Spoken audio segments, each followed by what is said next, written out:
everyone. JD Houghton with you with Jared Down. Double J Sports here, wrapping up day number 1 at the West Regional Tournament in Winnipeg. The game between Winnipeg Wild and Thunder Bay just ended. The Wild were able to walk away with a 5-4 win. We are joined by assistant coach Tanner Moll. Tanner, probably wasn't the game that you guys envisioned, probably wasn't a part of the game plan. You guys were up 5-0. Thunder Bay was able to storm back, but all in all, you got the win. Let's just talk about how you and the team are feeling after that game. Well, I think first off, we got to take away positives. We got the win. That's what we kind of came in and set our goal for, win the first game. I really liked our start. We were going really well there in the second period. Like you said, we got up 5-0. Kind of got away from our game plan a little bit. We had our opportunities to put the game away. We kind of fought the puck a little bit, but in the end, a win's a win. Take the positive away from that. Kind of go into tomorrow with a fresh slate. What do you say to a group of young kids after giving up 4 and ending it the way you did? What do you say to the group heading into tomorrow? I think the best kind of message we can give right now is just kind of put that game behind us, go into tomorrow with a fresh set. Brandon's a very, very good team. I think everyone knows that. I like the way that we played them in the finals. This tournament's it's a one game, anyone can take it. I think we got to come in tomorrow with a real positive attitude. We got to work hard. We just got to play our game, and I think that's the message going forward. Yeah, and Brandon is a familiar foe for you guys. Met in the league final. You saw each other, a lot during the regular season, and obviously everybody always talking about their unbeaten regulation. And for what you guys have done, and especially the first half of this game, the way you guys played, how do you compete? How do you stay with a team like Brandon that does have a lot of skill, speed, or physical? I think you really nailed it there. I think Brandon's obviously a very skilled team. They have a lot of good pieces. They play really well, very structured. But I think we just got to kind of have to come in, play our game. We're a defensive-first team.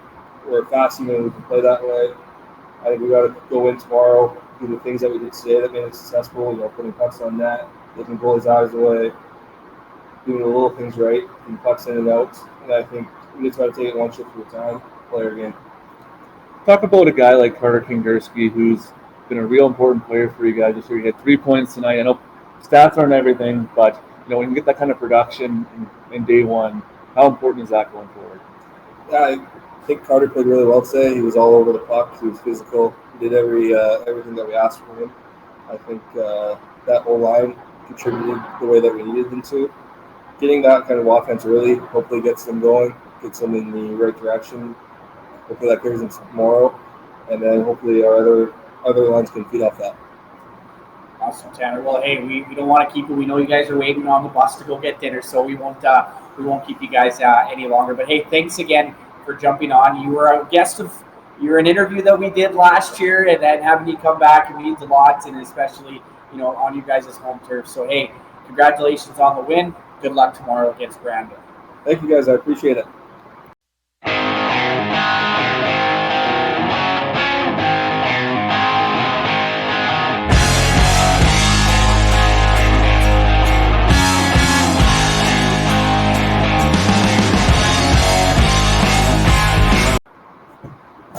We're back here at Winnipeg here at the Hockey for All Center.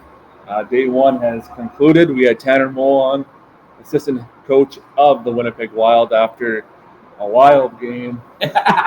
No pun intended, as the Wild take a 5-4 win in the second game of the day. But halfway through that game, you and I looked at each other and be like, oof, it's going to be a long night. The Wild had just made it 5-0, and Thunder Bay seemed to not be able to get anything going. And then a heck of a play by Giacomo to kind of fight his way through the 2 defenders. Didn't quite get the shot off, but he's able to, on his belly, throw it back in front, and it's Lysak to make it 5-1. And it wasn't too long later, it's 5-2. Made a hockey game head into the third. Yeah, you know what? You can't say enough about Emerson Giacomo for the Thunder Bay Kings. Like, he didn't have a hat trick like Matthew Lysak did, but he, behind the scenes, was was a big part of a lot of those goals.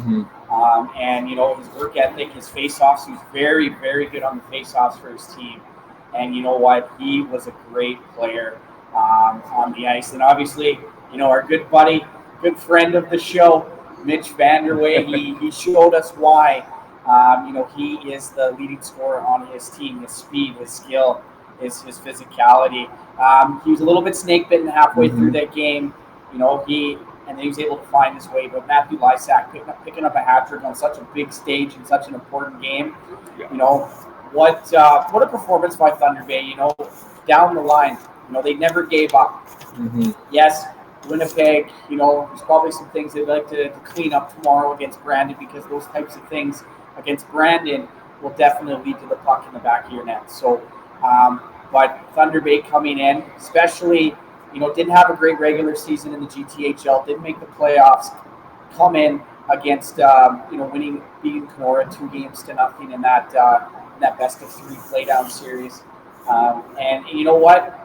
I'm pretty sure Matthew Lysak and Mitch Vanderway both said the first half of that hockey game was probably not their best. Maybe wish they had it back. But all in all, they got a lot of confidence going into tomorrow. And they play a team that also lost today, the Saskatoon Blazers, another tough competitor for them in day 2 of this tournament. You know what? I think if they can continue being, working hard and creating those opportunities and burying those chances, they might have a game of it, especially Saskatoon coming off a loss today against Brandon. We'll get into that in a few minutes. But, Jared, that's kind of my long-winded spiel on the Thunder Bay Kings, and I thought that they played a great game overall. Not to put the start away, focus on that, but 30 minutes, 25 minutes of that hockey game, and they were able to really take advantage. Even the start that, we say wasn't that great, it wasn't horrible. No. And it wasn't that, and I know the coaching staff we talked to, they weren't too happy, obviously, with the way they started. But the scoring chances weren't as, I guess the word I'm looking for, it wasn't as high danger, I'm sure the goaltenders would want a few of those back. They're limiting the chances. It just, Winnipeg was able to capitalize and get on top. But, this game goes a second longer, and that puck's in the net. Yeah. We were heading to overtime. So that's hockey for you. And, I think they're going to rebound well tomorrow, hopefully. They got a tough opponent, like you mentioned. And essentially, it's a do or die tomorrow, because whoever loses that game's down 2 losses, and you're going to have to count your lucky stars to get some help to get into the final after that. But I just want to say Cameron Mann, he took over for Kyle Lake, after I think that third goal. Yep. And he made some tremendous big saves for his team in that third period. It could have been, at that point, it could have been 8-3. Yeah. So I just wanted to give him a little bit of a shout out, because he did come in. It's a tough spot for a goalie to come in that situation. Yeah, he gave up a couple that, put that behind him. And we'll see who the coaching staff is going to put in that net tomorrow against Saskatoon. Yeah, that's for sure. And speaking of Saskatoon, I'm sure a lot of you watching already know the result of this one. But it was the Brandon Wheat Kings coming out on top 4-1. And it felt like a series that these two teams just played 7 games. It was hard hitting, fast pace, chirping after the whistle, scrums all the time.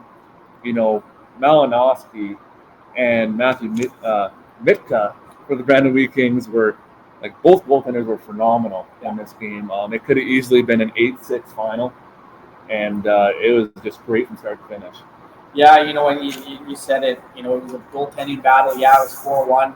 But you know what? For the longest part of this hockey game, Jared, and for those watching at home, it was 2-1.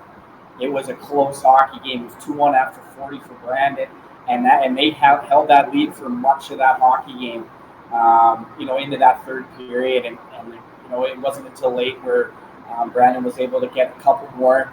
But for the most part, it was 2-1, and Grayson Malinowski was massive. Matthew Mikta, he was also very good for Brandon.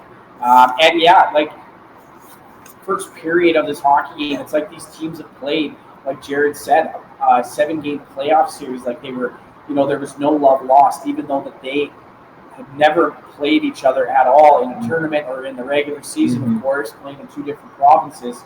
But, I think a lot of that might have had to do with some of the chatter probably before this hockey game. Everybody was looking forward to this game. And part of the game plan set the tone. And both teams were very physical.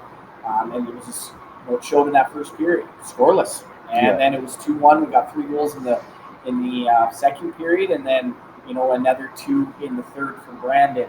And you can check out our social media pages. We talked with Brady Turco, who had a goal. He had the first goal of the game to tie it, and then Matthew Mitka. He jumped on one of our post-game interviews as well, so you can check those out. But a phenomenal game. It's exactly what we expected, and I imagine Saskatoon is going to be hungry against I would assume a pretty, maybe a little tired Thunder Bay team after, for some of their guys that probably played a lot of minutes out there tonight. Yeah, a little shorter of a bench for Thunder Bay coming here from, the smaller roster, but like I mentioned, the Brandon Saskatoon series here, it was arguably the most hyped round robin game heading into this, and it lived up to it. And it's going to be interesting to see how Saskatoon can go from this hyped up of a game into a game against Thunder Bay, a team they saw last year at the Western Regionals. And how does Thunder Bay bounce back? They can carry that momentum and limit the Blazers' opportunities. We could have quite a good game tomorrow. But if they fall into how they started off that game, it could get away from them in a hurry. Yeah, you know what? And then the thing about this tournament, we talked about, these are just kids. Yeah. We always have to remember that these are just kids, and they'll make mistakes. There'll be some errors, but it's just how they respond to that. And we always have to remember that these are kids. Yes, this is a high level of hockey. There's expectations. There's ways and systems that these kids are expected to play. But as we saw at the end of that Brandon Saskatoon game, emotions can get pretty heated in a stage like this with scouts all around. Teams from the Western Hockey League, SJ, MJ, SIJHL, all these junior leagues, AJHL maybe, college hockey. And there's a lot riding for some of these kids, because for some of them, they might not get an opportunity. This might be the biggest stage, the highest level that they'll get to in hockey. But for the most part, I'm excited. And for those at home watching, you don't know the schedule for tomorrow, Saskatoon Thunder Bay started off 5 o'clock Central Daylight Time, and then at 8 o'clock Manitoba time, it is Brandon and Winnipeg, a rematch of the Manitoba U18 AAA Hockey League Finals. And if you can watch all the action on Flow Hockey, Jared and I are going to be calling the games from Friday up until Championship Sunday. And you can go on to the Manitoba AAA League website, hit the Western Regional tab, and you'll be able to find all the schedule, scores, and information that you need on all the games. And you can follow us if you want, if you like what we're doing. I think we're doing a pretty good job here. You can go on our Twitter, Instagram, or Facebook pages. Just Google, search Double J Sports, and you'll be able to find us. But Jared, Big Red A, Big Red A, Big Red J. It's been a long day. It's been a long day, folks. It's been a long day, everyone. Thank you. We're 8 hours or so since our opening day show, so it's been a long one, but we look forward to more hockey tomorrow. Thank you to everyone that tuned in to our pre-day show, our post-day show, and all our interviews throughout the day. And tune back in tomorrow and tune into Flow Sports, as there'll be 2 more great games tomorrow to catch here in Winnipeg, Manitoba. Double J Sports, signing out.